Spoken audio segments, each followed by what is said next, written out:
Hi friends, எனக்கு வந்து நம்ம கொத்தமல்லி சட்னி எப்படி செய்யுதுன்னு பார்க்கலாம். ஃபர்ஸ்ட் வந்து எண்ணெய் ஊற்றிருக்கேன், நான் கடலை எண்ணெய் ஊற்றிருக்கேன். நம்ம வந்து உளுந்து போட்டுக்கலாம். உளுந்து கொஞ்சம் லைட்டாக வறுபட்டுட்டு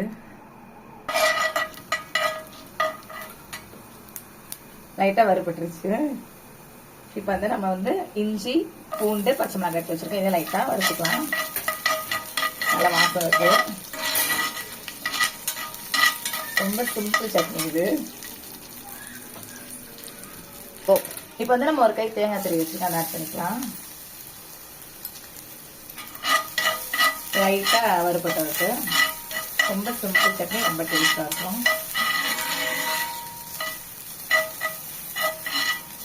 நல்லா தேங்காய் பச்சை வாசம் போட்டு இப்போ வந்து தேங்காய் நல்லா வறுபட்டுருச்சு. நம்ம கொஞ்சமாக சீரகம் ஆட் பண்ணிக்கலாம்.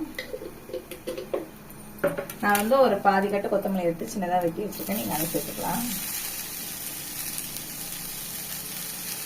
கொத்தமல்லி லைட்டாக வறுப்பட்டா போதும், இல்லைன்னா உங்களுக்கு கலர் மாறிடும்.